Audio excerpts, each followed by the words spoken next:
Oi, galera, como vão vocês? Olha só, vamos começar o podcast hoje agradecendo e cumprimentando a nossa querida Tereza Su. Ni hao, Tereza. Seja muito bem-vinda ao Plug Comex, o nosso canal mais colaborativo do comércio exterior. E vamos trazer um pouquinho da sua história, da história da China, para dentro desse nosso Brasil e do nosso comércio exterior. Seja muito bem-vinda, minha querida. Muito obrigada. É um prazer estar aqui a convite da Plug Comex, principalmente da Lê Lopasso, que teve a iniciativa de me convidar através de amigas em comum, de um grupo grande de mulheres batalhadoras, Mulheres no Comex, e eu vou hoje falar um pouco, porque falar de China é muito superlativo. Então, são 5.000 anos de China.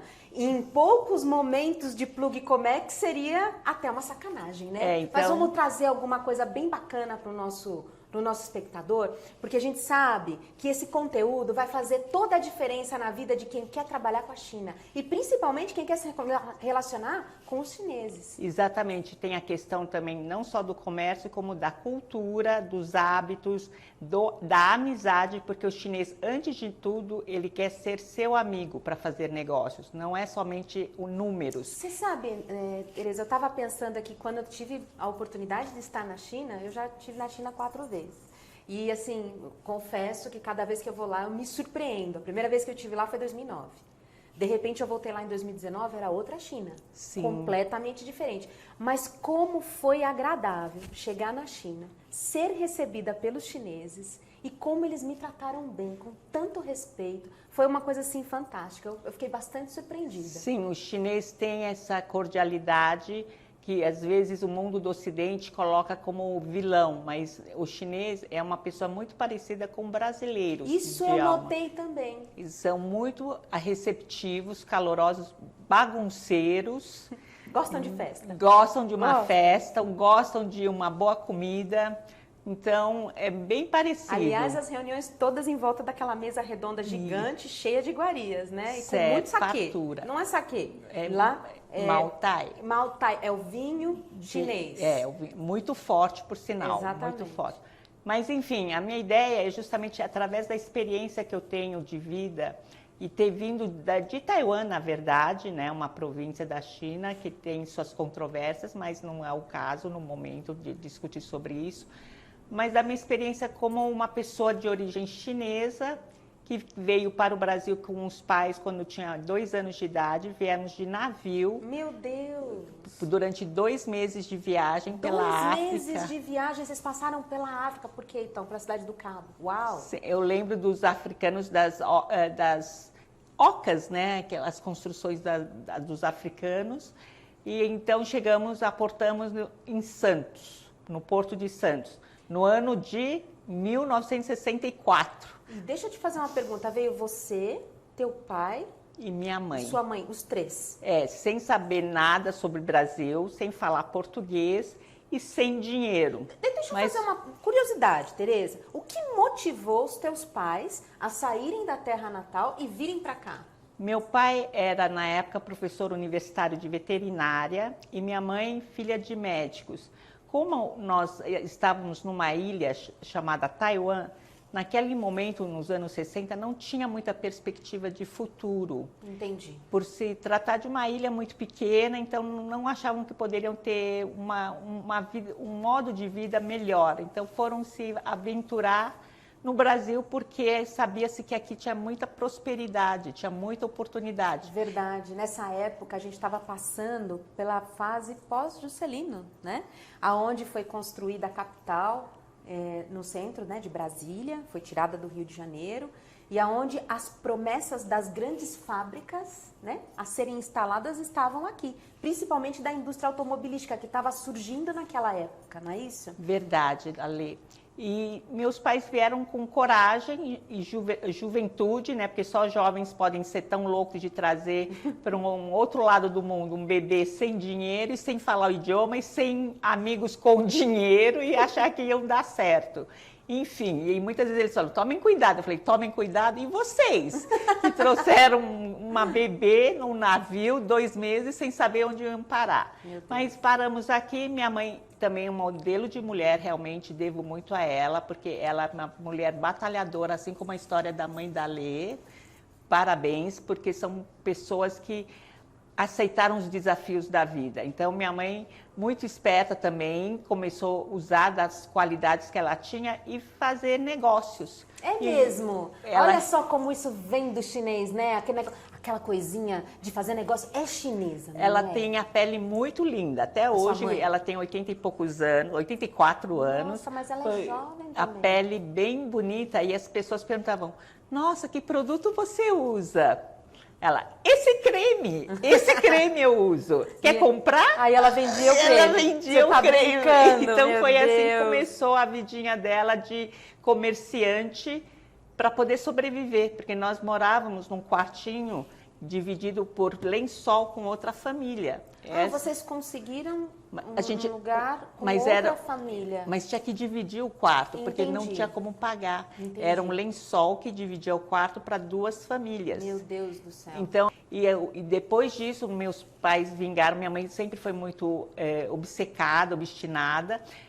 Tudo que ela fazia com perfeição, então ela fez costuras. Ela foi aprender costura. Ela já sabia isso, ela já trouxe essa habilidade de lá de Taiwan.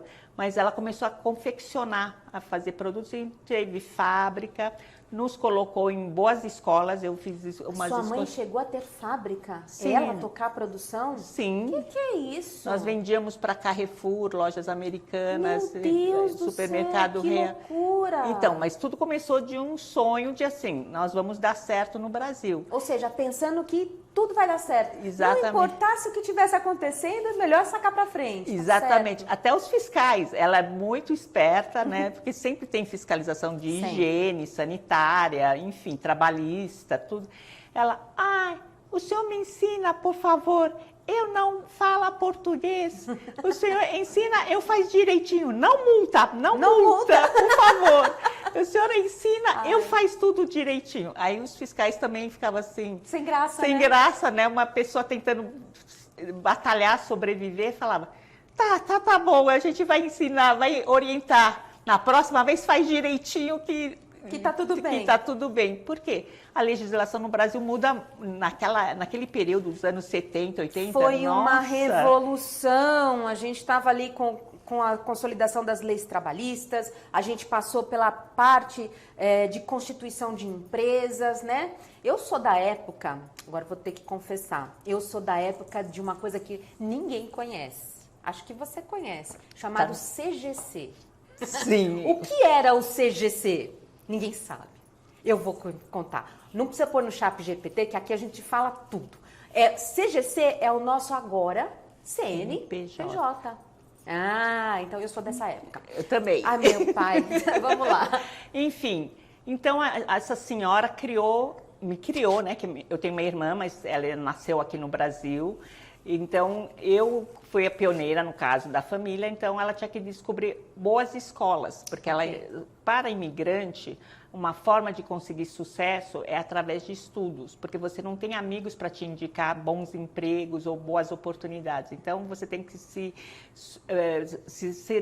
destaque através do estudo. Sim. Então, minha mãe, desde muito cedo, foi atrás de boas escolas. Então, eu tive a oportunidade de estudar na melhor escola, uma das melhores, né? Não digo a melhor, mas uma das melhores escolas de São Paulo. Uhum.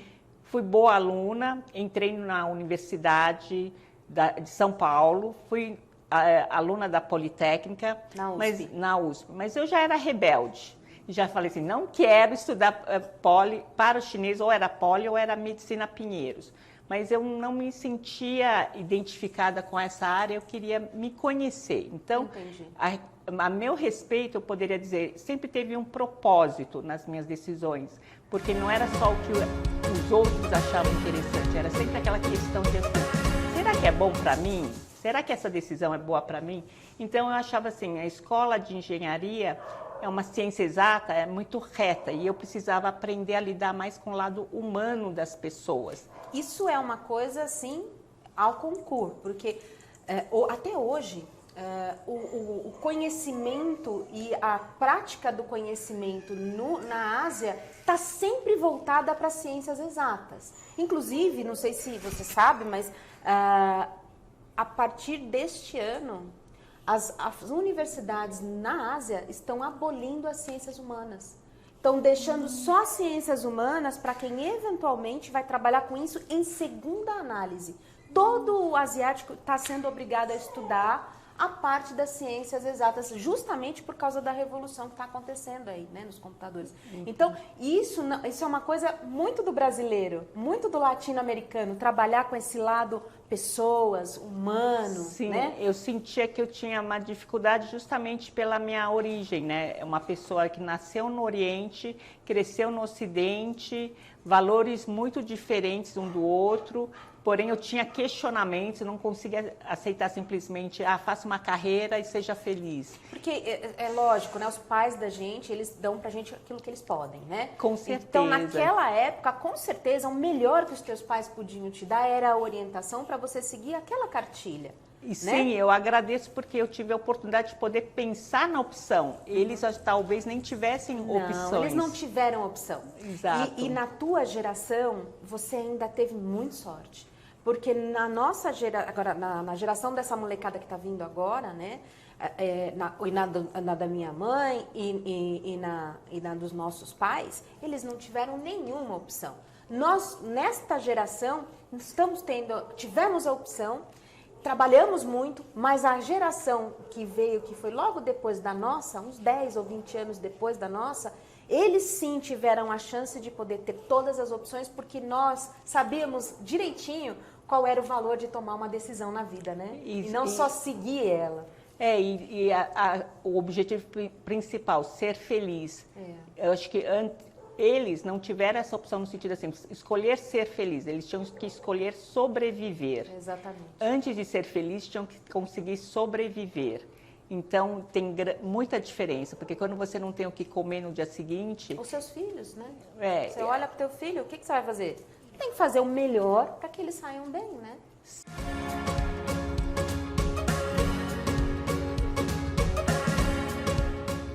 Então, eu acabei escolhendo a administração, que eu achei que era uma área que podia manter o lado de exatas e aprender muito da parte humana também. Perfeito. E foi ótimo, porque foi um momento que eu consegui me descobrir mais, como eu sou, quem é Tereza.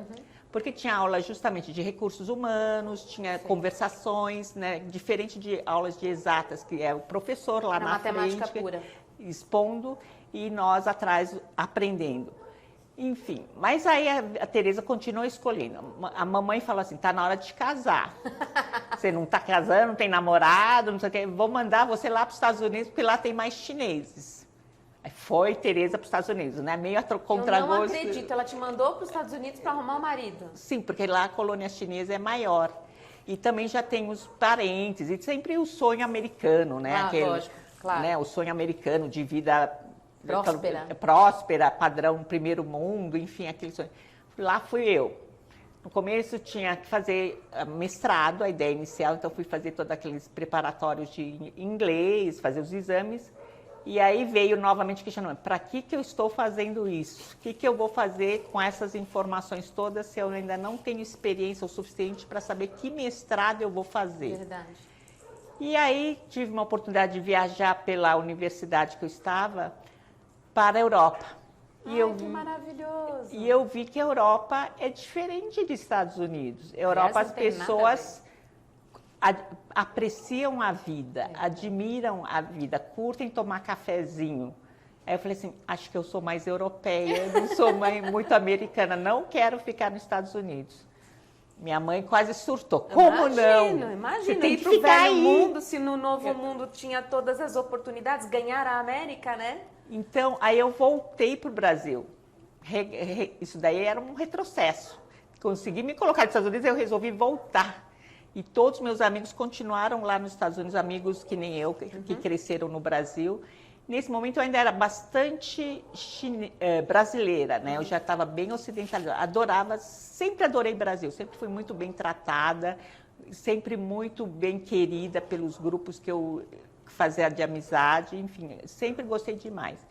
E aí voltei, tive inclusive estágios com brasileiros, judeus que também me trataram como pessoas da família. Então eu tenho uma referência muito gostosa e carinhosa do Brasil. Ai, gente, que delícia. Mas o nosso país é incrível mesmo, né?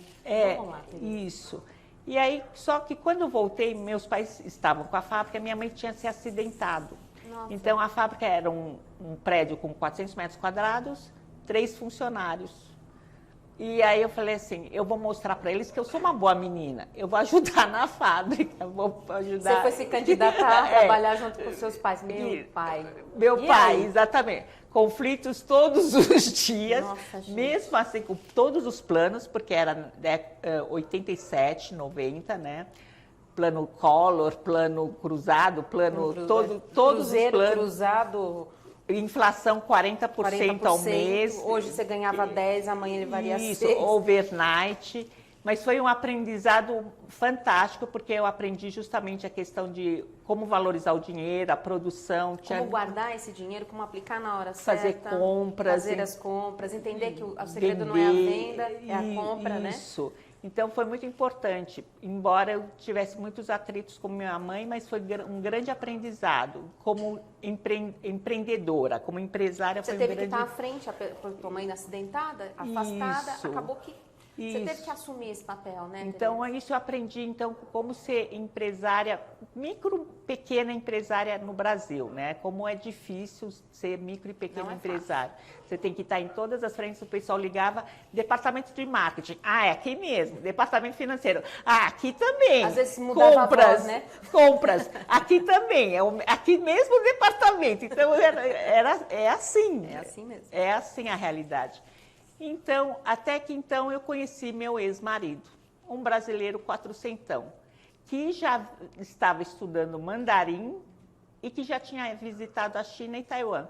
Eu falei, eu acho que esse é um candidato que talvez Bacana, dê né? certo. Pode ser que funcione, porque ele está tão interessado, né? E de onde ele surgiu?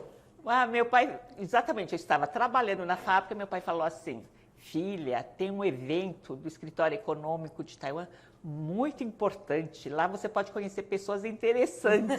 O pai preocupado com a filha. Tinha que casar a filha. Tipo solteirona, né? Meu Deus do céu, mas esses pais... Vai. Eu falei, pai, eu não gosto de ir nesses eventos.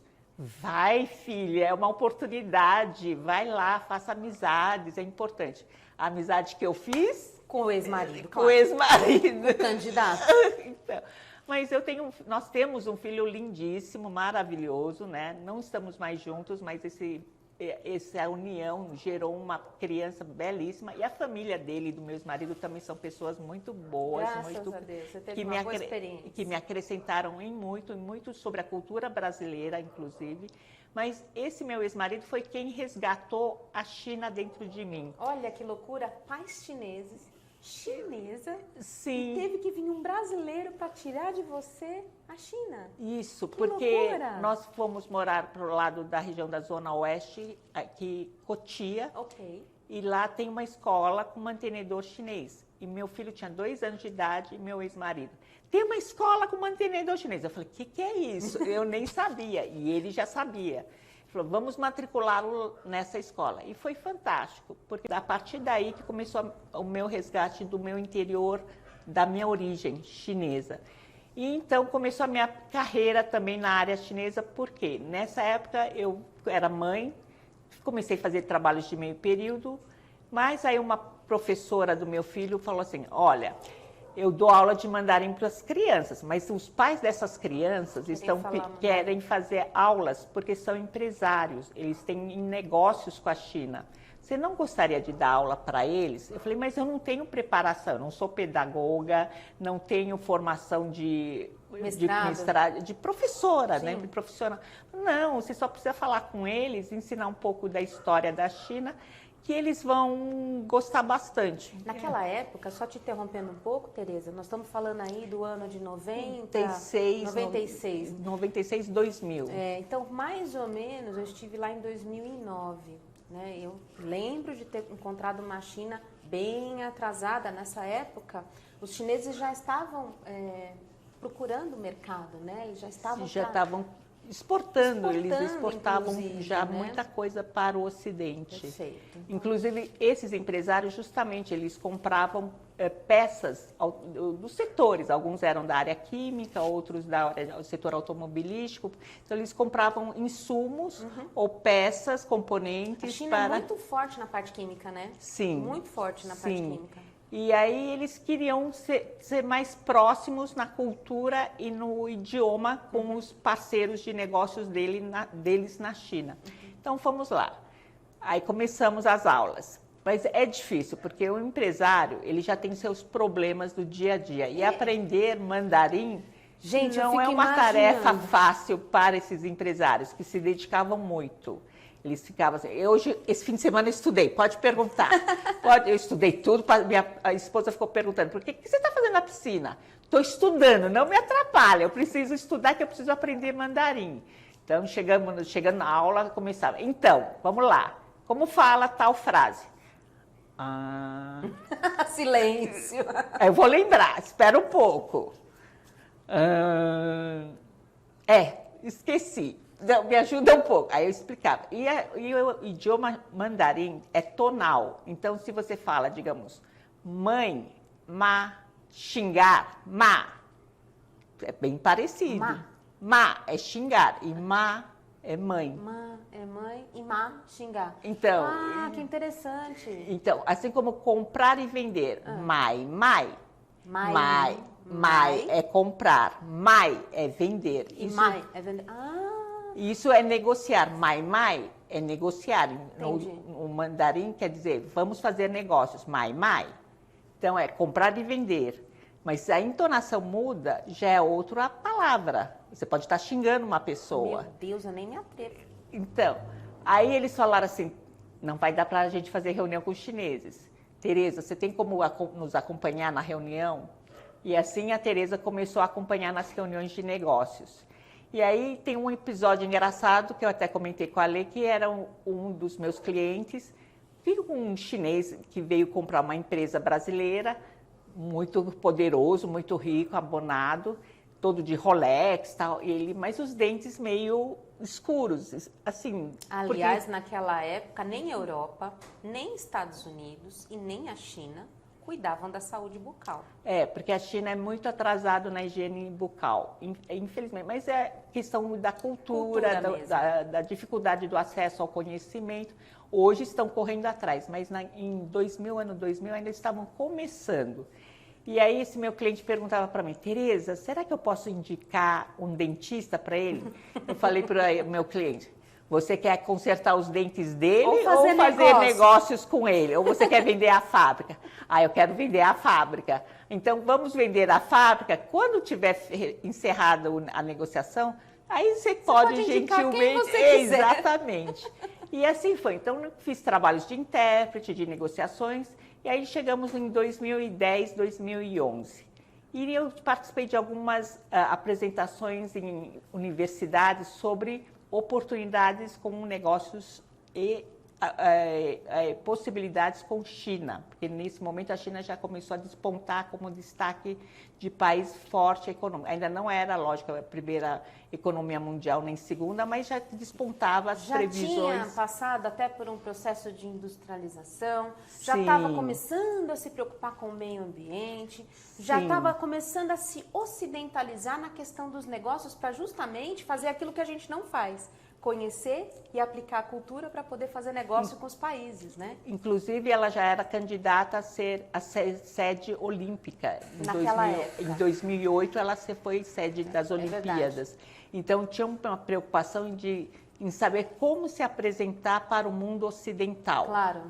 Como será que a China seria vista pelo mundo ocidental? Então, as Olimpíadas... Vamos só voltar um pouquinho agora na questão política de toda essa fase. Vamos pensar ali... em 1980. Vamos falar um pouquinho de como que a China se tornou comunista e como que ela está agora.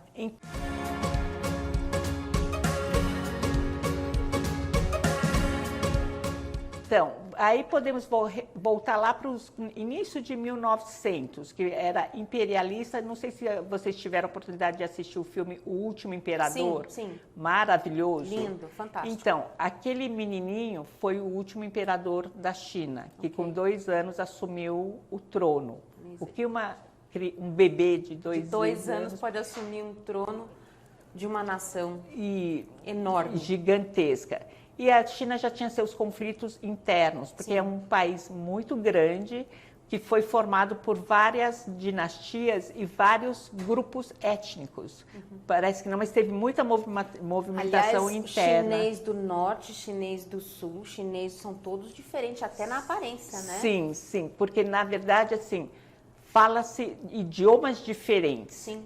A escrita é a mesma, todos conseguem ler o mesmo ideograma, porém a pronúncia É completamente diferente. completamente diferente. Então, só para vocês terem uma ideia, se eu falar em mandarim Ni Hao, que é como vai, se eu falar no dialeto, que eu sou de Hakka, que é uma região uma província de Fujian, que é ao sul, é falado assim, Homo, Ni Hao, com Homo. É totalmente diferente. É muito diferente. E é o mesmo ideograma. É o mesmo, a escrita é igual, são desenhos, né? Ideogramas são desenhos simbólicos. Então, é o mesmo traço, porém a forma de falar, então imagina cada grupo de pessoas que conseguem ler, mas não se entendem falando. Deus, no mesmo país. No mesmo país. Aqui acontece isso também, né? A gente tem alguns entraves aqui também, étnicos e tecnológicos, mas não vem ao caso agora. Voltando para a China. Então, e aí, nessa época do Império, o imperador, ele acabou sendo muito fraco e muito pequeno na bebê. Né? 2 anos de idade, depois... Imagina, coitado. E nessa época, os japoneses invadiram a China pela Manchúria e realmente tinham muito poder em cima da China por questões de economia, claro, de um país riqueza. mais organizado, jamais industrializado até. Essa entrada dos japoneses, o domínio dos japoneses foi a parte no norte da China. No norte, tá. Na Manchúria. E depois disso, teve um momento de nacionalismo na China, depois que os japoneses entraram. Porém, o partido liderado pelos nacionalistas era do Chiang Kai-shek, que então estava no poder. E aí apareceu a figura do Mao Tse-tung, muito carismático, que liderou uma rebelião da população que foi atrás. Ele conseguiu reverter esse domínio dos nacionalistas. Então, os nacionalistas se refugiaram em Taiwan. Meu Deus. Por isso que a China considera Taiwan como parte. Então, há controvérsias, há vários interesses, e não vou entrar nesse mérito, porque é muito complexo, e eu também não cresci lá, né? Então, é muito delicado falar desse assunto, mas se for falar das origens, é a origem de um mesmo povo, né? Claro. É o mesmo povo, só que pessoas se separaram e se refugiaram em locais diferentes. E a partir de 1949, o Partido Comunista assumiu o poder. Então desde é recente. 49, é recente, é uma história recente, que o Partido Comunista está no poder, isso por aclamação pública até, por conta de Mao Tse-tung. Por conta de Mao Tse-tung. Porém, ele era um líder com pouco embasamento de conhecimento. Entendi. Ele é uma pessoa de muita simplicidade. Ou seja, muito carismática, pouco conhecimento. Sim, e o que aconteceu? Então, algumas medidas adotadas acabaram trazendo a fome para a população. Entendi. Na questão da plantação, da agricultura, não soube como trabalhar a terra. Acabou gerando fome. Por isso que o chinês come de tudo. Claro. Nesse período, as pessoas passavam fome. Então, passou-se a comer insetos, porque tem proteína. Claro. Então, foi por esse motivo. Não porque há milênios a China come insetos. Não foi por esse motivo. Foi por conta dessa fome a partir da posse do Mao Tse-tung. Exato. Eu tenho uma pergunta. Mao Tse-tung entrou no poder. Como que o chinês, até aquele momento, sem se submeter a uma liderança, tudo bem, ele era uma nação imperialista, Entretanto, eles tinham as suas vontades políticas e eu acredito que deveria ali ser coordenado pelos poderes, né? Me conta um pouquinho sobre isso. Então, a burguesia chinesa, que logicamente existia antes no Império, né? Claro. Existe a burguesia chinesa, que tinham traços do Ocidente europeus, eram perseguidos pelos partidários comunistas. Entendi. Então, tinha a Revolução Cultural. O que era? Era extinguir todo o traço do conhecimento ocidental.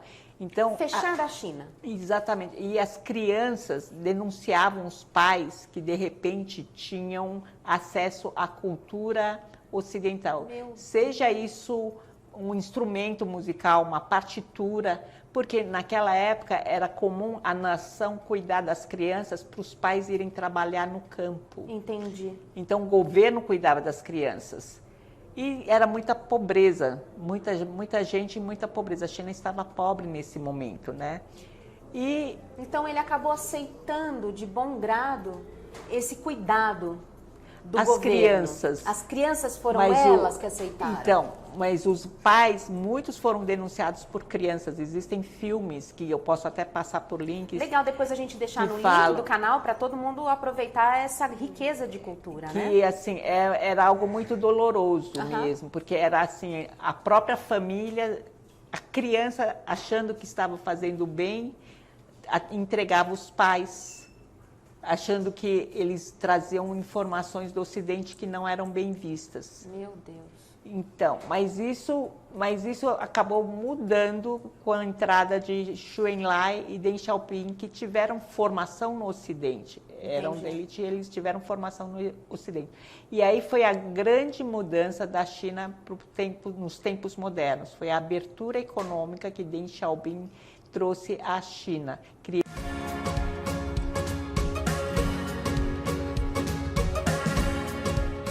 Criando as zonas econômicas livres, que seria uma zona franca dentro da China. São várias zonas que ele determinou, onde teriam investimentos e oportunidades para gerar negócios. Perfeito.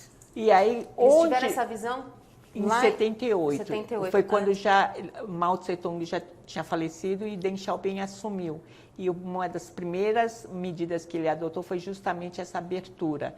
E o chinês, nesse quesito, ele realmente é muito esperto. Onde ele foi determinar uma das cidades que deveria ter esse aporte de investimentos? Shenzhen. Shenzhen hoje é conhecido como um Vale do Silício chinês. Shenzhen era uma região de pescadores com 12 mil, eu já olhei várias vezes os números, mas era exatamente 12.500 habitantes. Em Shenzhen? Shenzhen. Aquela Shenzhen que hoje é uma loucura. Colada em Hong Kong. Hong Kong, por questões políticas, foi cedida à Inglaterra. Sim. Então, ela teve um desenvolvimento econômico ocidental forte, ligado aos bancos ingleses. Aliás, quando a gente vai para Hong Kong, a gente dirige igual se estivesse na Inglaterra. Sim. Igualzinho. E então, o que ele fez? Shenzhen é colado em Hong Kong. Então, era para estudar e aprender como era o modelo de negócios europeu. Que fantástico. E aprendeu, porque realmente era mais fácil de fazer negócio. Bancos, investimentos, pessoas, cultura, aliás, informação. Hong Kong se tornou independente depois, né? Sim, 100 anos.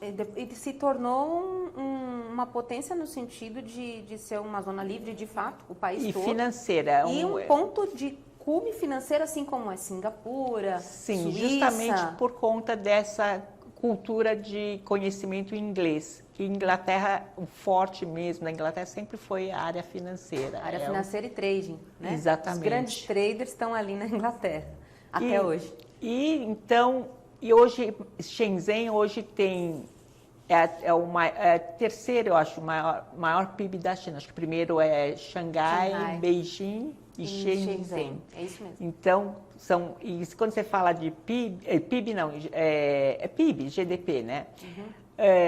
É algo em torno de 300, 400 bilhões de dólares. Eu não consigo Eu também imaginar vejo os a quantidade números. de dinheiro. Acho que não cabe aqui, né?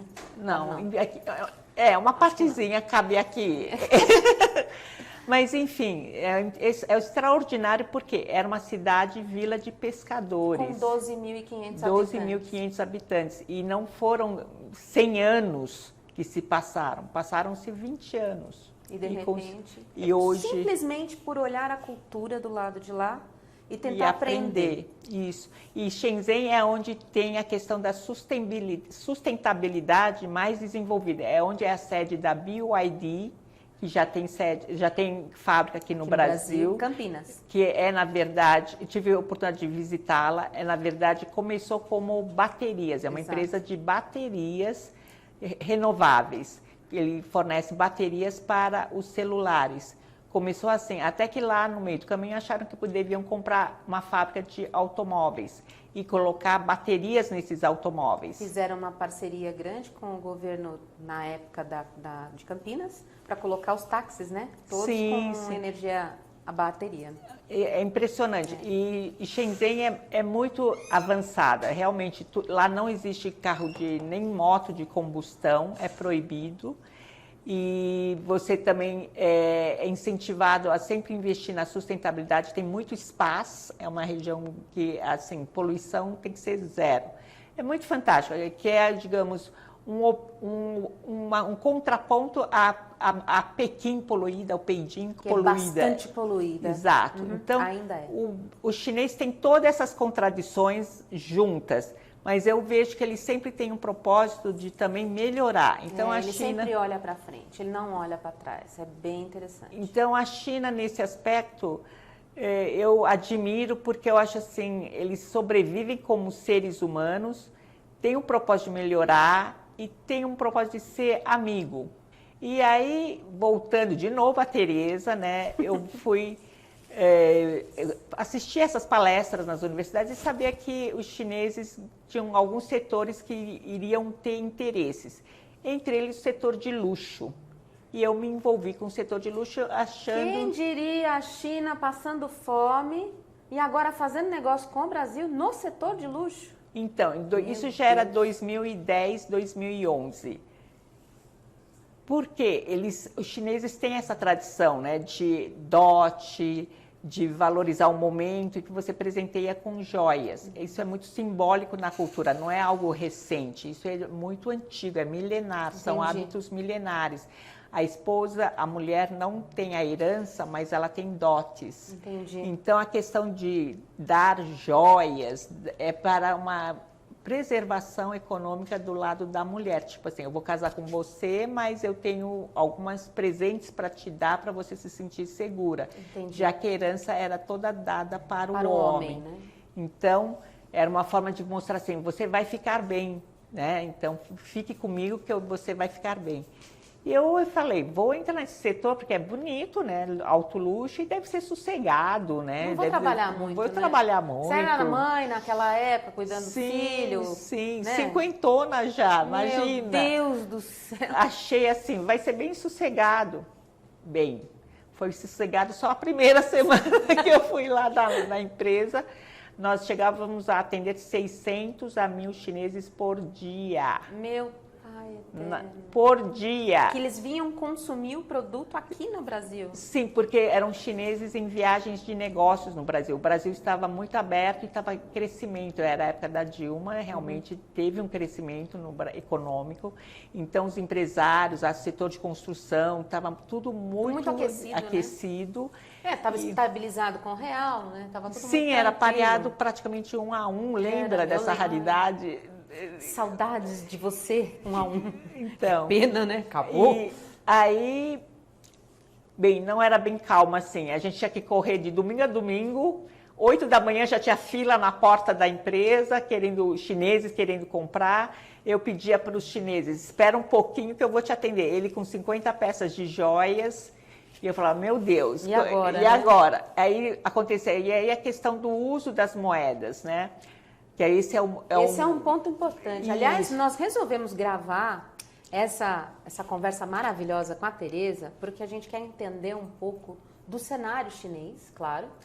É um dos maiores parceiros do Brasil, é a China. Aliás, o maior investimento chinês fora da China é aqui, no nosso país, atualmente. E nós temos aí a questão que acabou de acontecer com relação à moeda, né? Nós agora podemos fazer pagamentos, receber o pagamento das exportações e fazer pagamentos para a China entre real e yuan, sem ter que fazer a conversão através do dólar. Isso é um ganho enorme para as relações entre Brasil e China.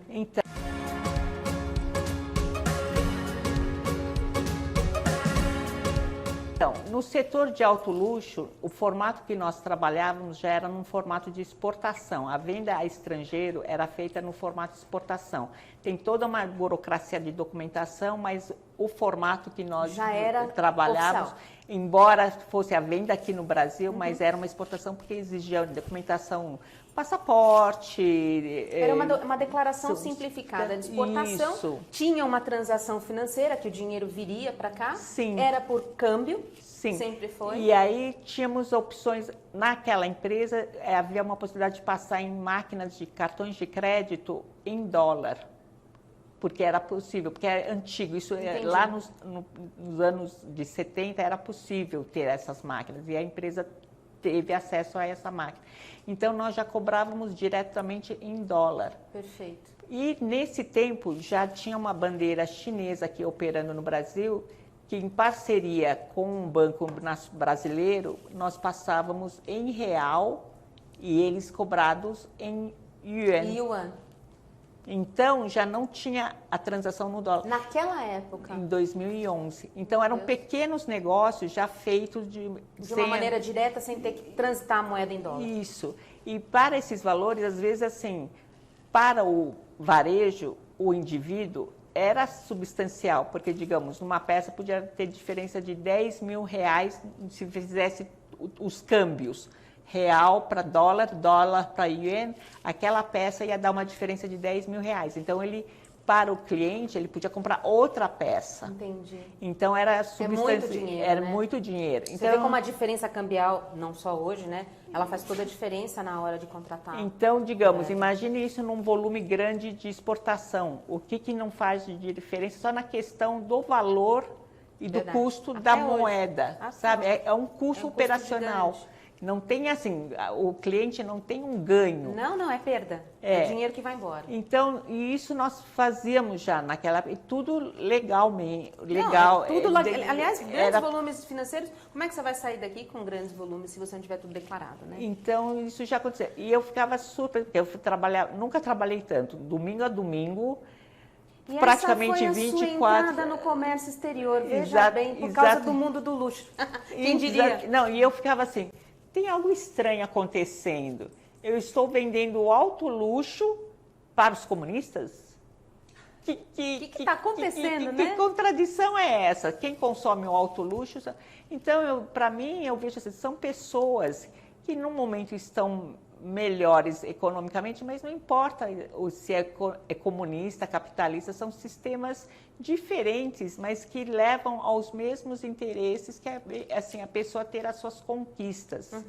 E no fim, eu não vejo diferença, porque quando você conhece as pessoas, o rótulo é do Partido Comunista, é do Partido Capitalista, deixa de ser tão importante no sentido assim, o objetivo é o mesmo, é o bem-estar, é conseguir dar estabilidade à sua família, ter saúde, sabe, ter... Tereza, quando eu estive lá, a sensação que eu tive é que eles têm uma sensação grande de pertencimento. Eles são a nação. Eles não falam mal do governo, eles não conversam a respeito dos problemas, principalmente diante de estrangeiros. Talvez tenham as suas conversas entre eles, mas eles parecem proteger todo aquele sistema. Pode até ter, logicamente, essa vigilância do governo também em cima desses temas. Mas eu senti isso da pessoa. Mas o que eu vejo, assim, eu conheci chineses na década de 70, 80 e chineses recentemente, anos 2000. O chinês da década de 70 e 80 era preguiçoso, não queria fazer nada com nada, porque ele falava assim, para que eu vou fazer mais? Não ganho nada, minha vida continua essa porcaria, não vou... Era preguiçoso, não queria fazer nada. O de hoje, ele fala assim, não, eu quero fazer porque eu vou conseguir melhorar minha vida, eu vou conseguir dar uma escola melhor para minha filha. Vou poder ter filhos. Vou poder ter uma alimentação melhor. Então, lógico, quando você tem uma recompensa do seu trabalho, você acorda mais cedo, você tem vontade, você batalha e você vai atrás. Isso independe de qualquer nação, independe de qualquer sistema. Se tem a oportunidade de melhorar as condições de vida, isso não quer dizer ambição de riqueza, é questão de, assim, de ter saúde, dignidade, ter educação. Exatamente. Então, um caso bem engraçado que aconteceu nesse período foi justamente uma senhorinha que estava com um filho fazendo compras e ela, bem modesta, bem humilde, escolheu uma peça pequena. Aí o filho falou assim, não, muito pequeno, muito pequeno. E a gerente da loja, no caso, ela entende um pouco de mandarim, mas não muito bem. Ela falou assim, não é pequeno não, nós temos peças boas. Eu falei, para de brigar com ele, nada disso que ele está falando, não é nada disso. Como não? Ele está dizendo que é pequeno. Eu falei, espera, calma. Aí eu falei, depois eu falei, calma, vai para outro canto que eu falo com ele. Aí ele estava querendo dizer o que para a mãe? Ele estava querendo dizer assim, mãe, escolhe uma peça maior, porque agora eu estou bem de vida. Eu posso te dar algo melhor, não precisa ficar pegando o menor de todos, porque a mãe era tão humilde que sempre picava as coisas menores, porque não queria dar gasto para o filho. Ai, gente, que lindo. Então, ele só queria dizer para ela assim, não, muito pequeno, esse é muito pequeno, pega o mais bonito, eu consigo te proporcionar uma peça mais bonita. Então, tem toda uma simbologia, né? Claro. São as conquistas das pessoas, a luta que a pessoa fez e venceu. Então, aprendi demais. Quantas vezes também não vi os chineses que vinham para o Brasil e a gente sabia que eles iam participar de feiras de negócios e a gente perguntava assim, então, tá boa a feira? Foi bem? Fez muitos negócios? Não, a gente entrou na feira errada. Eu falei, como assim? Não, a gente achou que era para um público, mas não é o nosso público. Não faz mal, ano que vem a gente vem de novo.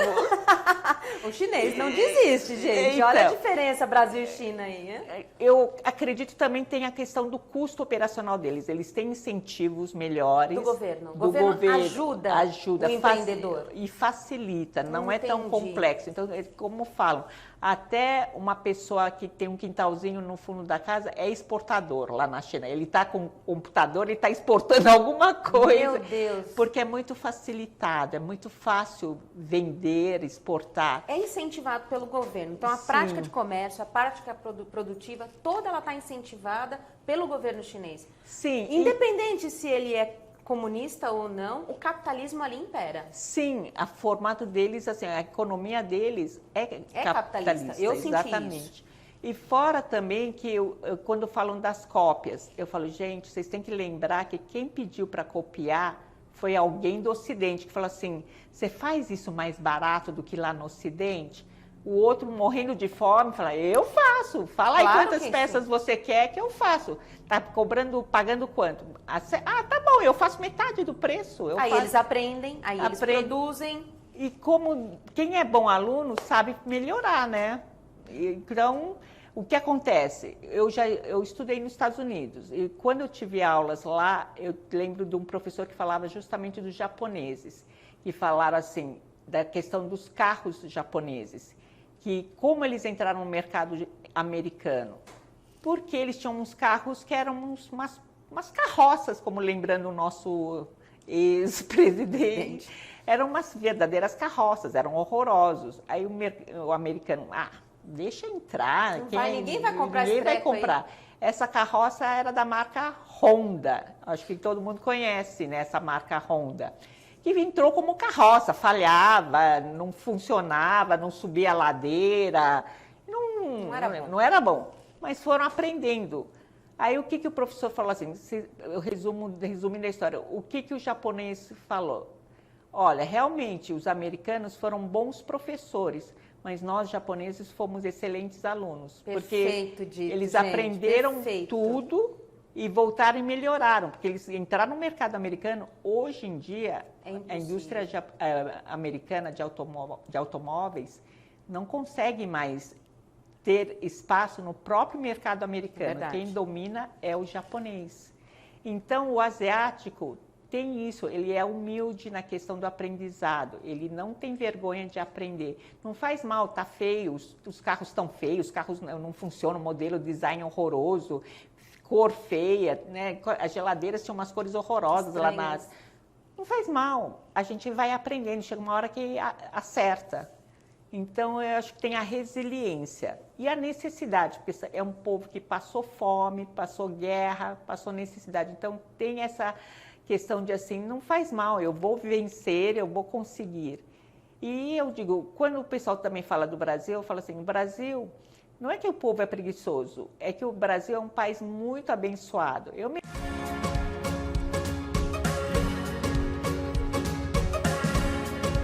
mesma falo assim, aqui saiu um pouco de sol, feriado, tá em dívida, mas vai todo mundo pra praia, vamos fazer churrasco, junta as dívidas, empresta. Daqui a pouco a gente resolve, deixa ela ali um pouquinho, então, vamos aproveitar a praia, né, Tereza? Então, a verdade é que é um país muito, muito abençoado. Nós temos abundância. Abundância. Nós nunca passamos por necessidade. Sim. Acho que é isso que é a diferença entre o Brasil e China, nessa questão da luta, né? Sim. Então, apesar de ter 80% de pessoas ali passando por necessidade e pobreza, nós ainda assim temos um país que emana mel do próprio chão. Sim. Ele traz a própria... É só pensar que frutas na Ásia, no caso, por exemplo, Japão, uma manga custa R$600. Vocês já pensaram nisso? R$600 uma manga.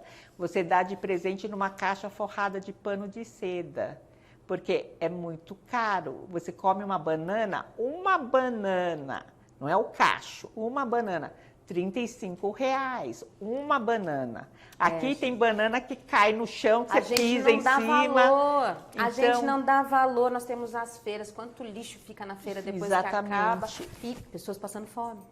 Pessoas passando fome. Isso, porque realmente o Brasil tem muita, muita fartura, né? É um país assim que tem tudo para não passar necessidade. Então, realmente precisa aprender muita coisa ainda no sentido de saber negociar. Eu percebo isso porque chinês, eu aprendi também nesse momento de autoluxo, como o chinês negocia, como eles são danados. São danados. Você que é chinesa pode falar, né? Conta pra nós. Nossa, eu dava risada até, porque eles faziam assim, não, faz assim, esse, dá um desconto bom, não sei o quê. Aí eu falava, então tá bom, então vou chegar no meio. Agora eu vou levar só esse, você vai dar aquele desconto maior que você prometeu. Eu já passei por isso. Mas são técnicas, habilidades, são engraçados, mas gostam de fazer negócio. E no setor de luxo, a gente também percebe o quê? Não é só custo-benefício, ali é empatia que acontece, porque você não precisa comprar o luxo num lugar que você não sente empatia. Você precisa ser bem tratado para você fechar negócios. Eles dão importância para essa questão de tratamento. Exatamente. Então, não é sempre que você vai colocar na ponta do lápis e falar assim, esse foi o melhor custo-benefício, então vamos fechar. Não necessariamente. De repente, ele gostou mais de você, ele vai falar assim, eu fecho com você então. Né? Nós somos amigos. Por isso que usa-se tanto essa palavra amizade. Amizade. Como fala amizade em chinês? Panhou. Panhou. É, amigo. Amigo. Ai, panhou. Eu amei essa palavra. Então. Deixa eu te fazer uma pergunta. Eu sou muito curiosa, assim. Fica esse papo vai ser longo, tá? Que eu preciso entender um pouco mais e eu tenho algumas dificuldades para entender. Então, eu vou perguntar bastante. Vamos supor, lá em 2011, quando teve essa abertura, nessa época eu lembro que o principal parceiro econômico no Brasil era os Estados Unidos. A China, se eu não me engano, vinha em terceiro ou quarto lugar. Sim. Hoje, se nós formos olhar as métricas, China está disparada e logo abaixo está Estados Unidos. O que aconteceu nesse mercado que, além de vender muito, começou também a consumir muito do nosso país? Então, a China simplesmente conseguiu colocar no mercado deles 400 milhões de pessoas na classe média.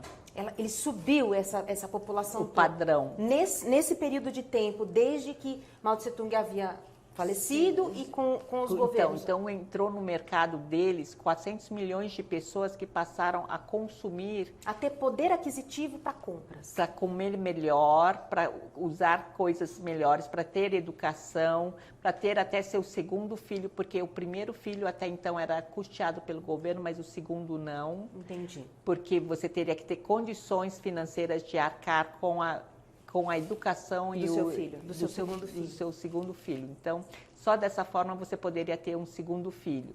Hoje não, porque o índice de natalidade está muito baixo. Caindo demais. Isso é um problema para a previdência. Exatamente. Então, eles já estão começando a incentivar. E também já é um outro momento, para vocês terem uma ideia, já em 2013, 14, o salário mínimo da China é maior do que o do Brasil. É mesmo. Acho que eu quero trabalhar na China. Estou precisando ganhar salário mínimo chinês. Agora eu posso ganhar em yuan, gastar em reais? Estou feliz. Então, assim, é uma grande conquista, sim, para a população. E a diferença, lembra que eu estava comentando que nos anos 70 e 80 eu conheci o chinês preguiçoso e que queria ir embora da China. Eles queriam, não queriam ficar lá. Eles não estavam satisfeitos com o país, eles passaram por muita coisa. É de se entender também, Mas né? nos anos de 2010, eu perguntava para os jovens que eu tinha contato, se eles queriam vir para o Brasil. Eles falaram, não, eu estou bem lá. Exceto aqueles que eram solteiros, que falavam assim, não, aqui tem muita mulher bonita, né? Esses se interessavam, né? Porque realmente as mulheres brasileiras são lindíssimas. E lá tem uma escassez por conta da questão do filho único, tem mais homens do que mulheres. E como isso começou na década de 70, 80, então o ápice do acasalamento, que seria de 25 anos de idade, por aí, 25 a 30 anos, é mais ou menos agora. Então está em falta mulheres. A gente pode exportar mulher para lá. Temos um monte. Eu não sei como é que faz, a gente precisa dar uma olhadinha na legislação. Tem que ver a legislação, né? Como é que funciona. Mas vamos lá. Enfim, então, por isso também a questão do luxo, porque várias situações engraçadas aconteceram também. Um jovenzinho assalariado de empresa multinacional chinesa, lá ganhando bem, né? Mas assim, mais assalariado, querendo comprar um presente para a futura noiva, ficava lá escolhendo um anel lindo. Eu falava, tá lindo. Tá, mas será que ela vai gostar? Aí eu falei, espera um pouco. Aí ligava o celular. Tá bom esse? Não, muito pequeno. Eu falava, a gente falava assim, troca de namorada. Menina brasileira tem de monte, muito menos exigente. Mas é porque tem menos mulheres. Então, as meninas bonitas, educadas, de boa família, elas judiam. Custavam caro. Elas judiam. Assim, o dote tem que ser maior. Mas são muitos aprendizados, né? E muita, assim... Voltando para aquela questão econômica, o pessoal começou a ganhar dinheiro, se tornou um mercado consumidor. Sim. E aí a China começou a desbravar mercados para poder comprar bem também. Porque agradar uma economia de 1,5 bilhão de pessoas... Quase, 1,4 bilhão. Realmente é muito complicado, né? Como é que você vai alimentar todo esse povo? Como é que você vai trazer os produtos que ele precisa? E agora o chinês conhece o Ocidente. O chinês conhece tudo aquilo que o mundo tem também, né? E a questão da China, para suprir a questão dos alimentos, eles têm um problema que é da terra deles. Isso a que eu terra agriculturável deles é somente 1/5. Por causa das montanhas, né? Se a gente for olhar a geografia, tem muita montanha deserto, e pouco espaço de agricultura. Apesar de ser uma economia muito forte para eles também, a parte agrícola. Então, né? eles não conseguem ser autossuficientes na alimentação para uma população tão grande. Verdade. E pouca terra produtiva. Então, eles têm esse problema crônico. Não tem como resolver isso num curto espaço de tempo. Então, eles vieram para cá. Exatamente. O que o Brasil tem de sobra terra fértil. É verdade. Nossa, aqui é abençoado. A gente cospe semente e nasce planta. Então, e aqui também, gente, verão, inverno, eu não vejo as pessoas aqui encasacadas, passando frio, aquele terror. E lá em Beijing, você teve a oportunidade de ir para Beijing? A terra é areia, não é terra. Eu olhei e prestei atenção que eu falei, por que o solo não é fértil? É areia. Como é que vai nascer planta de areia? É areia. Então, a terra não tem como fornecer alimentos. E também a água deles, a parte pura é pouca também. Né? Então, eles também têm dificuldade com água potável. Com água potável. Então, e uma população gigantesca. Então, isso faz com que eles busquem opções de suprir a alimentação da população. Tanto é que eu li uma matéria já recente, justamente isso. O chinês, ele quando faz negócios, ele não vê a sua ideologia, ele vê a necessidade que ele tem de conseguir suprir o que ele precisa. Então, ele vai fazer negócio.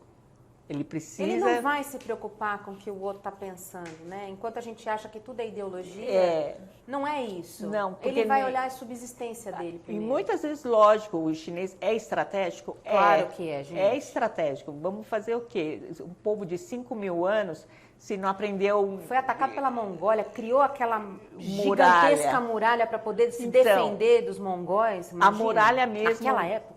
A muralha mesmo não é uma construção que foi feita em 5 anos. Imagina. Levou 2.000 anos, porque ficar foram várias dinastias que foram construindo os seus fortes, né, suas proteções. Onde essa dinastia estava reinando, essa muralha ia sendo construída. Então, no ápice dela, ela chegou a ter 21.000 quilômetros.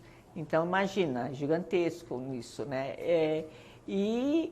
De épocas diferentes, então não é uma construção única, tem trechos... Os pedaços são totalmente diferentes, os materiais que são usados são outros, mas é uma coisa muito linda, né? E tem também a questão muito interessante da questão da muralha, então, quando eles precisavam de mão de obra, então, por que a honra é tão importante para o chinês? Porque você leva a família. Então, quem construía essa muralha? Muitas vezes eram prisioneiros. Sim. Mas se o prisioneiro viesse a falecer, alguém da família tinha que substituí-lo, porque você é da família dele. Tem que repor a mão de obra. A mão de obra. Então, assim, não é porque assim eu falo assim, eu faço o que eu quero porque a vida é minha, não tenho nada. Não. Você está numa família, você leva... Você está pertencendo a um grupo. E a regra daquele grupo é essa. Exatamente. Tem alguém na família preso, morreu, você vai substituir mesmo que você para fazer trabalho. Não tem nada a ver no sentido assim, você tá, né? Você está ligado consanguineamente. Então você tem a ver, você tem é da responsabilidade sobre aquela pessoa que estava ali. Então quando você faz alguma coisa, você tem que pensar várias vezes porque você leva o nome da família junto. Ou seja, a família vai receber o legado do bom e do ruim que aquela pessoa deixar. Isso. Então você não é que você veio de chocadeira, né? Não sou ligado a ninguém. Não, você tem uma origem. Você está ligado a essas pessoas, não importa se você gosta ou não, mas você está ligado a essas pessoas, porque você foi gerado por elas. Vamos voltar aqui, Tereza. A gente viu, então, que China começou a ser um parceiro estratégico do Brasil por sua necessidade, e o Brasil começou a ter a China como um excelente cliente, vamos dizer assim. Sim. Né? E o Brasil sempre foi cliente da China. Eu percebo... Não, assim, agora nós estamos exportando mais do que importando por conta de algumas coisas aí que, na pandemia, do dólar que subiu, da instabilidade financeira que nós estamos tendo em política aqui mesmo. Então, o empresariado tem diminuído muito o consumo, a própria questão dos juros, né, que está super altos aqui no Brasil. Entretanto, o Brasil, costumamente, desde que a gente conhece comércio exterior, sempre importou mais do que exportou para a China, até pouco tempo atrás. Sim. Como é que a gente agora fala para o nosso exportador brasileiro, produtor brasileiro, que a China é um lugar que ele deve investir em seu produto? E como ele tem que fazer isso? Então,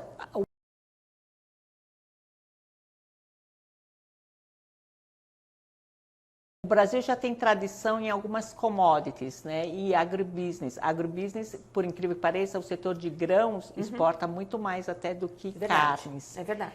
E esse setor já está bem avançado. Está consolidado. Já está consolidado. Né? Eu trabalhei para uma empresa chinesa aqui no Brasil, de grande porte, que fazia total exploração aqui da parte da agricultura. Eles se sediaram no Brasil para fazer essa exploração aqui. Então, o que eu sugiro, como tudo na vida, é assim, não bote os ovos todos no mesmo cesto. Perfeito. Então, se você tem uma oportunidade de conhecer um novo mercado e tem condições, precisa fazer o estudo, precisa se associar, diminuir seu custo de aprendizado, mas não pode negligenciar, porque é um mercado importante. A Ásia, se você tem a oportunidade de conhecer a Ásia, ela está em movimento efervescente, é impressionante. Tanto é que no aeroporto de Hong Kong não se anuncia voos, porque são tantos voos. Não dá tempo. Não dá tempo. Então você tem que achar na plaquinha o seu voo, na plaquinha não, no digital. Hoje em dia é digital, mas você vê no digital o seu voo. Não vai ficar tendo anúncios, porque são muitos voos. Não dá tempo. Não dá, assim, atropela. Atropela, né? tudo. Então você tem que saber onde você vai. Que nem rodoviária. Na rodoviária não fica anunciando Não anuncia, os ônibus que estão saindo. Você tem que pegar o seu. Presta atenção e vai lá na plataforma. E tem o horário e você que lute. Isso. Então, a Ásia está muito em movimento, está muito forte. A Ásia, o Oriente Médio. Então, Mas quem é tem um mercado, né, que como um mercado de cultura estranha, não, para nós ela é diferente, né? Tanto a Ásia como o Meio Oriente são culturas milenares e são culturas diferentes. Então, o Brasil, temos 500 anos, 500 e poucos anos, são pouco tempo de mercado, de comércio, de nação. Como que a gente tem que lidar com um povo milenar? Como é que é isso? Então, tem a questão da cultura, mas também tem a questão de aprender. O chinês é muito fácil, tanto é que eu fui com um grupo de brasileiros que fazem, que tem franquias. Uhum. Fomos para um evento de Macau, porque o Brasil é expoente no setor de franquias, é o segundo maior franqueador do mundo. Verdade. Então, o Brasil é convidado de honra para participar desse evento lá em Macau. Então, foram algumas empresas brasileiras e tem uma que começou o seu negócio na cidade de Shenzhen, que é uma clínica odontológica. Olha só, lembra que os chineses não davam muita importância para isso? E essa clínica, mais incrível ainda é a pessoa que foi, porque é uma família que já tem mais de 300 unidades franqueadas no Brasil. E o caçula da família resolveu ir para a China. A gente fala assim, por que você vai arranjar essa dor de cabeça? Porque não é fácil, né? Ele já é herdeiro. Uhum. Para que... Está preocupado, né? Não, foi lá para a China montar a primeira unidade. E aí já começa a questão que abrir uma clínica odontológica necessita de licença. Então já tem todas as dificuldades de você conseguir um ponto comercial, ter uma licença, ter profissionais com padrão brasileiro e que esteja licenciado para trabalhar lá. Os equipamentos. Os equipamentos até rudimentos, porque tem muitos equipamentos. Muita coisa feita lá, muita coisa ele já estava usando aqui, então. Mas o profissional. A formação. Isso. A princípio, a ideia básica era justamente levar profissionais do Brasil, formados, já profissionais experientes, que quisessem desbravar novos lugares, ir para a China trabalhar. Eis que lá a clínica bombando, porque os chineses adoraram. O Brasil o Brasil é reconhecido mundialmente como como expoente da odontologia na Europa. O pessoal gosta de ser tratado por dentistas brasileiros. Tudo bombando, eis que chega a pandemia. Nada de visto para ninguém entrar. Acabou. Fechou tudo? Fechou tudo. E aí, a clínica começando a dar certo. E o brasileiro? Nada de poder exportar brasileiros. Nada, tá vendo? Acho que essa ideia não é tão ruim, não. Enfim, mas conseguiram sobreviver. Então, são aprendizados. Então, a receita qual é? É aprender. Tem oportunidades, estude seu nicho, tem suas dificuldades.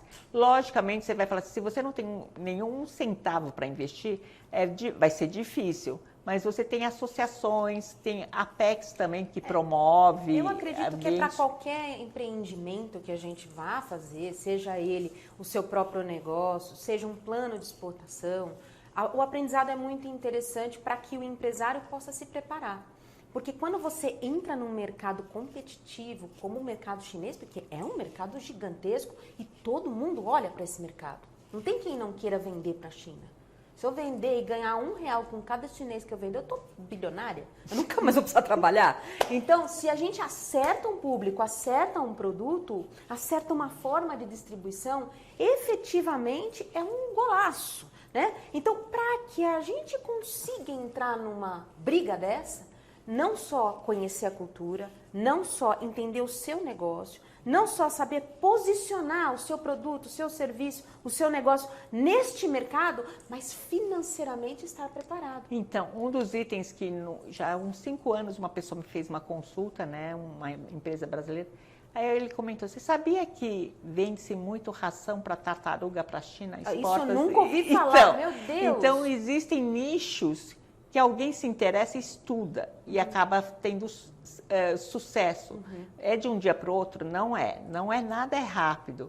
Assim como não é rápido o chinês vir aqui para fazer sucesso. Ele também erra nas feiras que ele frequenta, ele também erra na precificação, ele também erra na embalagem. Mas se você se prepara, estuda e tem um tempo de amadurecimento e resiliência... Não é uma coisa que você vai começar hoje e o ano que vem vai estar dando frutos. Isso. Talvez você tenha ali alguns anos de aprendizado para poder realmente entrar no mercado. Logicamente, você tem que, assim, se o seu sonho é trabalhar com o mercado do exterior, você tem que já começar a estudar e se preparar, porque quando chegar o momento certo... Você já vai estar posicionado, Exatamente. Ou seja, é posicionamento de mercado, é colocação, é uma questão de preparação mesmo para que aquilo aconteça de uma maneira estruturada. Como, por exemplo, no momento que a gente também vende alto luxo, outro produto que fazia muito sucesso eram as Havaianas e Melissa. Vou citar até os nomes, Não, porque... eu creio que é mundialmente conhecida, exatamente. Né? E como isso tudo aconteceu? Não é que a Havaianas percebeu que tem um mercado na China. Existe também um consumo de movimento, né? Então, os chineses começaram a se interessar por Havaianas, por Melissa, e começou a ter uma demanda muito grande. Era impressionante a quantidade. Eles fechavam a loja para comprar, né? Baixava a loja e comprava. E eles perceberam que deveriam se dedicar um foco especial a esse mercado.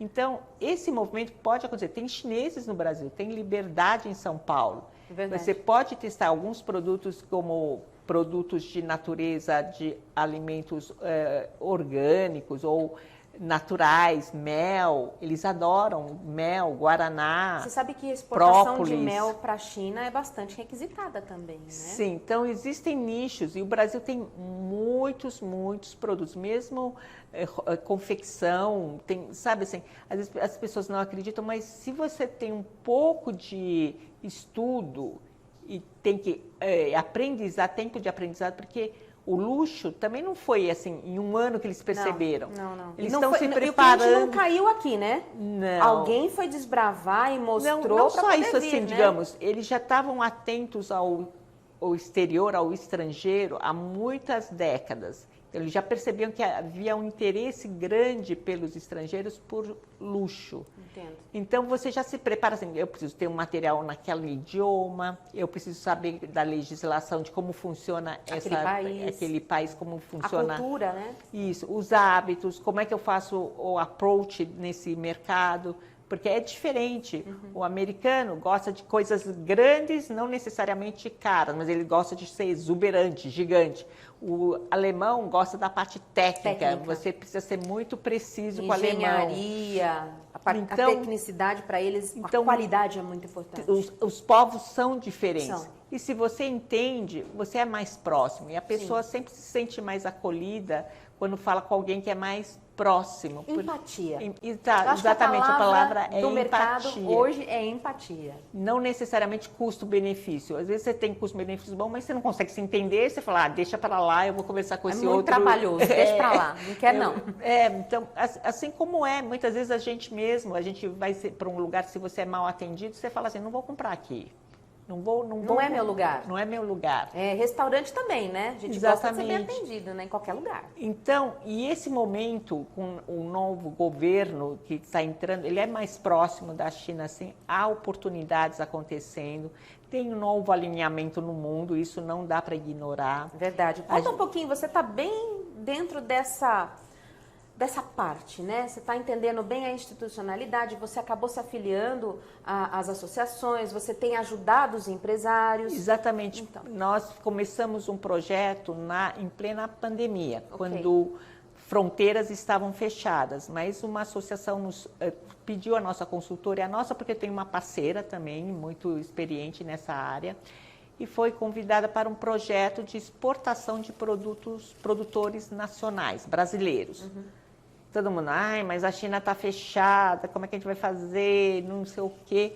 Mas eu falo assim, mas se a gente não ficar fizer... aqui sentados esperando a China abrir? Então, Não. vamos fazendo agora, se preparando, porque tem um tempo para poder amadurecer todos os materiais, as etapas, e de repente, quando abrir, nós já vamos estar prontos, posicionados. E aconteceu de fato isso. O que aconteceu foi que um novo presidente foi eleito, nesse período que o projeto começou em abril do ano passado. Sim. Então nós tivemos ainda eleições, né? Aconteceram vários fatos importantes e tivemos essa oportunidade de então ser convidados para participar da comitiva presidencial que foi essa agora, que está voltando hoje. Já estão chegando hoje no retorno. E mais que isso, acabou ficando focado mais até em negócios do que em programação, em agenda política. Muito bom isso. Que para nós acabou sendo muito bom, porque as pessoas ficaram focadas mais em negócios. Teve um momento de conseguir fazer uma degustação num espaço brasileiro lá na China para potenciais compradores. Então, é algo novo, mas é algo que foi marcante, porque o chinês se interessou, porque o tete-a-tete ainda conta mais do que o virtual. Sem dúvida. Gente, nada substitui a relação pessoal, né? Nada porque substitui. As pessoas ficam mais interessadas, ficam mais envolvidas. Sente energia, né? Não é porque assim, vai comprar um copo. E você já começa a dizer, nossa, mas ela é muito simpática. Eu vou achar que tá bonito, tô gostando. É bom esse... Fica ótimo, né? Muda, porque são pessoas que estão atrás do negócio. Verdade. Isso é importante, isso é muito importante. Não é somente para determinadas situações, somente a questão dos números. Eu falo várias vezes porque, como eu vim do luxo, eu falava assim, gente, como é isso, esse mercado de luxo? Mercado de luxo... O número é atendimento. O cliente fica satisfeito pelo atendimento. Uma vez foi muito interessante, entrou na loja uma pessoa, uma comitiva, veio por um grupo do consulado. Uma pessoa tinha interesse em comprar e os outros só acompanhando. Atendemos muito bem, a pessoa que estava interessada em comprar, e eles falaram assim, aí tinha uma pessoa que falou assim, eu comprei uma pulseira, dá uma olhada, vê se é bonita. Quando a gente olhou, a gente falou, nossa, coitado, né? Assim, mas nós não criticamos, porque não é bonito criticar, a gente não constrói nada criticando, mas a gente ofereceu apresentar o que era bonito. E mostramos e explicamos. Aí eles falaram, agora a gente tem que ir embora, que tem um jantar importante, já são 19h, nós vamos ter que ir embora e amanhã nós vamos passear, que tem um evento, uma agenda programada de uma visita até uma cidade aqui próxima de São Paulo. Ok, tudo bem, então na próxima vez, venham nos visitar, tal. No dia seguinte, 9h, volta o grupo. A gente falou, o que aconteceu? Deu alguma coisa errada? Aí esse senhor que trouxe aquela pulseira feia falou assim, vocês foram muito elegantes, porque o que eu comprei era uma porcaria, né? E ele pagou uma fortuna, tipo assim, $8.000, né? Ele falou assim, uma porcaria, vocês não falaram que era uma porcaria. Por favor, mostre as melhores peças que eu vou levar tudo. Olha isso, gente. Você então, vê o que é a postura, a elegância. Quando você tem uma saia justa, como que você tem que se portar, né? E aí ele Essa falou mulher assim, é uma lady, né? Vamos combinar. E ela, pra falar, ela já é delicada, né? Eu tô apaixonada por você. Obrigada pela oportunidade. Vamos lá, conta mais. E aí ele pediu todas as peças, os braceletes, e ele ainda falou assim, vocês estão escondendo mais algum? Porque eu quero levar todos. Aí ele ficou felicíssimo. Por conta de um bom atendimento. E havia alguma necessidade de compra dele? Não, nenhuma, ele já tinha comprado. Ele só falou assim, eu vou esconder essa, porque eu não posso dar para minha esposa, que ela vai bater em mim. Então é melhor esconder essa daqui. Mas foi um bom atendimento e ele ficou sensibilizado e ele percebeu o trabalho profissional que foi feito e ninguém quis vender nada para ele, foi só uma apresentação das opções que poderia ter, o que era feito naquela empresa. Ele mesmo percebeu. Vamos combinar uma coisa, né? Chinês, quando ele vem para cá, ele gosta de fazer negócio com o chinês que está aqui, não é verdade? Eu acho que não necessariamente, porque... Mas ele procura a família. Ele procura os seus aqui dentro. É por conta do idioma mais. Por causa dessa comunicação, da comunicação, porque na empresa tinham... Eu da equipe era a mais velhinha e que falava português, inglês e mandarim. Mas tinham colegas meus brasileiros, muito bonitas, lindas, mulheres lindas, que falavam um pouco de mandarim. Os homens chineses, o homem chinês também. Assim, não só assim, eles ficavam encantados. Sim, né? porque é uma pessoa completamente fora da cultura, do jeito. E falando, né? Falando um pouquinho de mandarim. Isso, então eles têm essa abertura, não é um povo assim que fechado. É lógico que é mais confortável quando se fala o mesmo idioma. Então, se você é um ocidental que domina o idioma, hoje tem muitos bastante, brasileiros, né? Que falam melhor do que eu. Gente, eu não me vejo falando mandarim. Aliás, eu acho que eu não tenho mais cabeça para aprender mandarim. É muito difícil. É que depende da facilidade de cada pessoa. Entendi. Cada pessoa tem uma aptidão e é muito sonora. Então, quem tem facilidade com música, que percebe a entonação consegue. Essas pessoas conseguem. Tem pessoas ocidentais brasileiras que foram há pouco tempo e falam mandarim melhor do que eu. Caramba, e você é Porque chinesa. isso, então tem uma dedicação da pessoa, tem uma facilidade, uma habilidade e um interesse. Entendi. Eles escrevem, sabe assim, bem, escrevem, eu fico admirada, porque eu falo assim, nossa, né, mas são pessoas que têm, então não é impossível. E agora que a gente conhece um pouquinho da história desta mulher, um pouquinho da história da China, o que você espera para o futuro, pensando agora nessa aproximação com o Brasil? Como é que a gente deve reagir? O que a gente deve esperar disso? Então, eu vejo que é um momento de oportunidade, sim, porque só tende a crescer o relacionamento comercial, porque não tem um momento que você fala assim, não, isso não vai dar certo. Por vários motivos, né? O Brasil é um parceiro muito importante na questão de ser um fornecedor e também um consumidor dos produtos chineses. Uhum. Então, é uma parceria muito importante para a China. Essa facilitação da moeda parece que é uma oportunidade, né? Sim.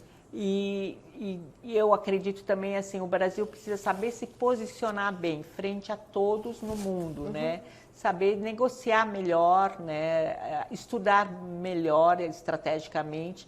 Mas é sempre aquilo que eu falo, o Brasil é um país muito abençoado, é muito abençoado. Então, porque eu sou uma pessoa que tive a oportunidade de escolher onde morar. Eu podia morar nos Estados Unidos, poderia até ir para a Europa se quisesse, mas eu escolhi o Brasil. Mesmo com todas essas dificuldades, às vezes eu passo dificuldades, passo dificuldades também, porque não é fácil o dia a dia do brasileiro, mas é colorido demais. É colorido demais o nosso dia a dia e você sempre tem apoio das pessoas. É verdade. Eu lembro de uma historinha de uma amiga que até fala nesse período de pandemia, o filho estava em Los Angeles, estava em depressão. Aí ela falou, volta, vem para cá, de 26 anos de idade, né? Volta, depois quando acabar a depressão você vai para lá de novo. Voltou. Aí chegou aqui e a mãe falou, e aí, tá melhor? Ai, mãe, aqui é tão agitado, eu não tenho nem tempo de ter depressão. Aqui é um ótimo Prozac aqui nesse país. Mas olha só, conta para mim o seu trabalho. O que o seu trabalho pode fazer de diferença na vida do empresário hoje? Além dessa parte de comercial que eu tive experiência com o luxo, em 2018 e 2019, nós começamos a levar empresários para fazer um roteiro de missão empresarial na China. Levar pessoalmente, você acompanhava esse pessoal todo? Tínhamos programação de mais ou menos uns 10 dias, visitando empresas, algumas de tecnologia, como Alibaba, JD, conhecendo as novas formas de negócios da China, que o e-commerce é muito forte. E o e-commerce na China, ele funciona B2C, né? Ele vai direto do business para o consumidor. Sim, tem vários formatos, porque eles têm uma plataforma super forte, que é o WeChat, que começou como uma plataforma de rede social, copiando o WhatsApp. Na verdade, acho que era mais Facebook do que o WhatsApp. Porque na época não tínhamos... é verdade, que tinha um chat, né? Lembra? Então, era mais Facebook, mas só que chinês tem um lado comercial, né? Então, tipo assim, fica falando, e como vamos ganhar dinheirinho? Não pode falar tanto, tem que falar. Não, até pode, mas é porque assim... E começou na tradição, uma coisa divertida até. Então, como começou a ter comércio dentro do WeChat? Porque eles queriam bonificar os funcionários. Eles já tinham, na época, acho que uns 10 mil funcionários. E a China tem uma tradição cultural de oferecer envelopes vermelhos, Hong Pao. Hong Pao, que Hong é vermelho, Pao é bolsa. Então, são envelopinhos vermelhos. Isso você oferece nos casamentos, porque lá não é tradição você dar presente físico, você dá dinheiro. O casal faz o que quer. Eu participei de um casamento em Hong Kong. Então, as pessoas dão Hong Pao. Eu dei um Hong Pao. Eu lembro disso. E Ano Novo Chinês também. As pessoas que ganham dinheiro dão dinheiro para as crianças e para os idosos nesse Hong Pao. Então, é uma tradição. Então, alguém teve uma ideia do TI, fala assim, então vamos distribuir esses Hong Paos pelo digital, eletronicamente. E se esses Hong Paos pudessem ser trocados por algo físico? Começou o pagamento através do chat. E aí começou a funcionar ao financeiro com troca de produtos. Então, vamos fazer isso acontecer, atrelar isso a uma possibilidade de concretizar isso. Então, foi assim que começou. E chinês é rápido. Então, a plataforma WeChat, ela é social, mas ela tem financeiro e hoje ela tem agendamento, você pode transferir de banco, você tem tudo. Para pessoa. Eu lembro quando eu estive lá, fiquei assim, em 2019, né? Já estava no top do top. Eu cheguei num lugar para comprar uma água, eu tinha dinheiro. Eles não aceitaram dinheiro. QR eu tinha Code. que ter QR Code para fazer o pagamento. Eu não pude tomar minha água. Então, digamos, você como pessoa física, você quer vender coisas, você pode até vender também, como se fosse Facebook. Facebook tentou fazer isso, mas não deu certo. Não deu certo, mas lá funciona muito bem. E você tem as contas oficiais, que seriam conta oficial lá, você tem que submeter à plataforma que você tem condições de ter credibilidade que sua loja existe. Então, você tem que mandar documentação. Então, você acredita a sua loja. Isso, você é como faz um shopping. Entendi. Você chega até, não sei se Ou mudaram... seja, então o meio ficou seguro, porque como o WeChat garantia a existência daquela pessoa jurídica e daquele negócio, então ele começou a ser uma plataforma confiável. Até tipo um depósito. Entendi. Eles faziam a logística também? Não, nesse momento ainda não. Depois começaram a fazer, mas digamos, tinha um depósito justamente, se tiver reclamações de clientes, poderia ressarcir... Diretamente da plataforma. Com o dinheiro que você colocou como... A gente garantia. Yongqing, garantia. Então, como é que é garantia? Yongqing. Eu estou aprendendo bastante. Depois eu vou ver o vídeo, como é que ficou. Aí, o que acontece? Então, eles têm outros formatos e mecanismos de fazer o comércio funcionar dentro da plataforma. Então, se você quer mais recursos, você paga um FII mensal mais caro. Se você não necessita, você não precisa. Então, tem várias ferramentas. E a população inteira passou. Então, eles popularam. Quando eu estava em 2011, eles estavam começando a usar cartão de crédito. Vários não sabiam usar cartão de crédito. Eles pediam para a gente passar na máquina que eles não sabiam usar. Em 2013, já todo mundo foi para o digital, já não queriam mais cartão de crédito. Já falavam assim, aqui não tem QR Code? Olha só. Eles pularam essa etapa do cartão. Porque, na verdade, o cartão de crédito... Você teria que ter um crédito em banco para que você pudesse utilizar o dinheiro e pagar por isso. Né? Tem o internacional que funciona da mesma forma. Porque no mundo todo se usa cartão. Mas a entrada do pagamento com QR Code foi genial. Então, né? Inclusive até tem uma propaganda divertida que tem um mendigo lá pedindo esmola, né? Tal assim, por favor, né? Uma esmolinha. Aí todo mundo... Não, eu não tenho dinheiro, eu não ando, só tenho... Aí ele falou assim, não tem problema, olha meu QR Code aqui, pode escanear. Pode transferir. Pode transferir. Então, esse é o chinês.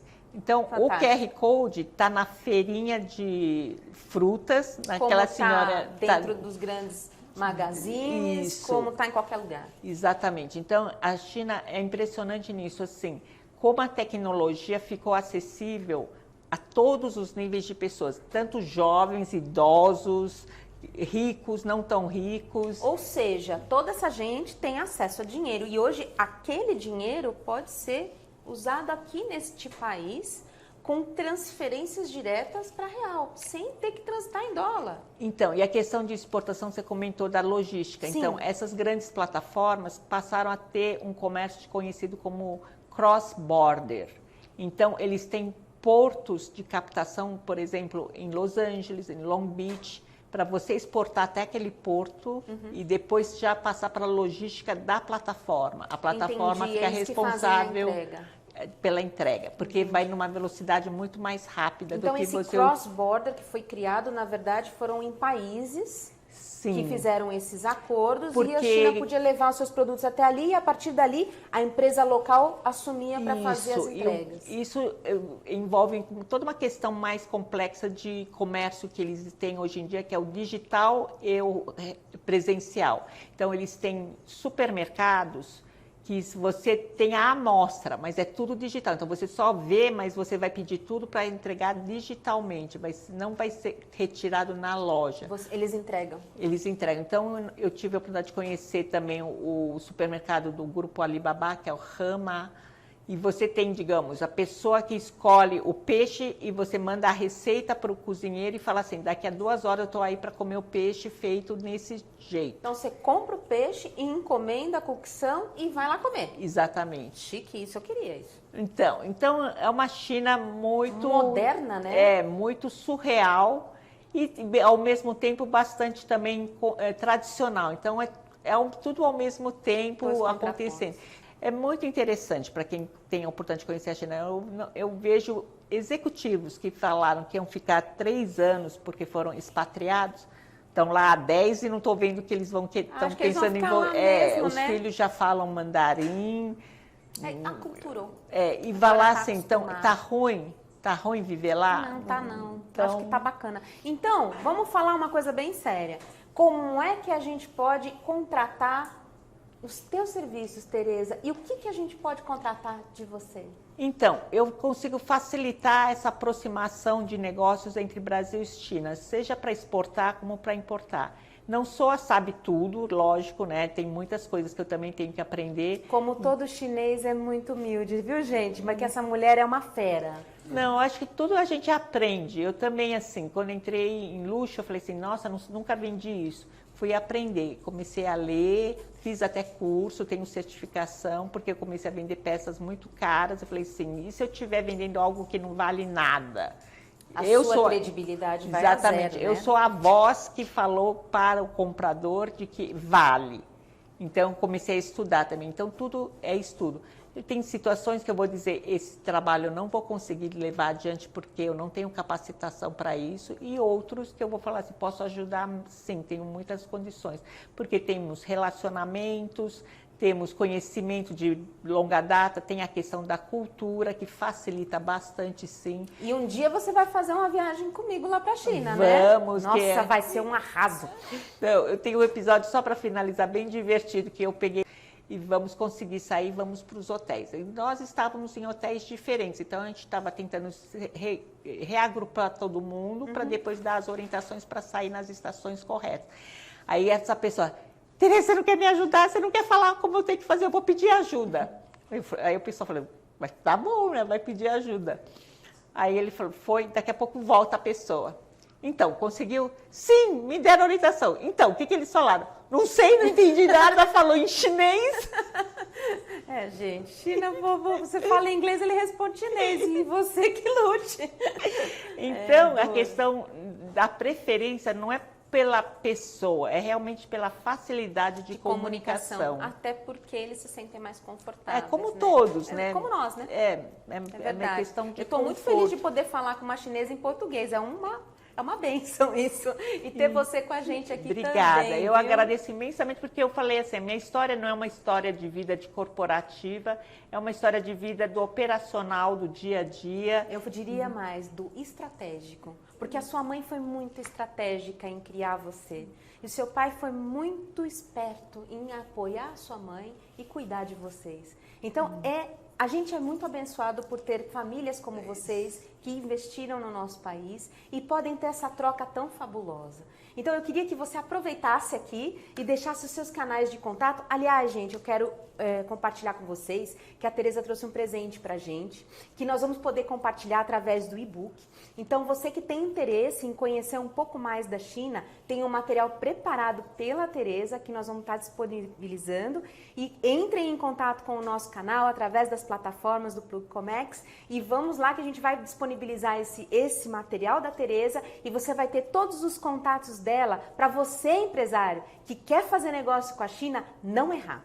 E não esqueça, o investimento é duro, o tempo é árduo, mas é importante a gente posicionar a nossa empresa num mercado de futuro. E a China é o futuro também, gente. Nós temos que investir nesse país, nesse parceiro que é um parceiro extremamente potencial e muito estratégico para o Brasil. Tereza, foi um prazer imenso te receber. Você falou que o nosso país é abençoado, mas nós somos mais abençoados ainda por ter você aqui. Muito obrigada, minha querida. Eu que agradeço. Xexê. Xê, xê. Xexê.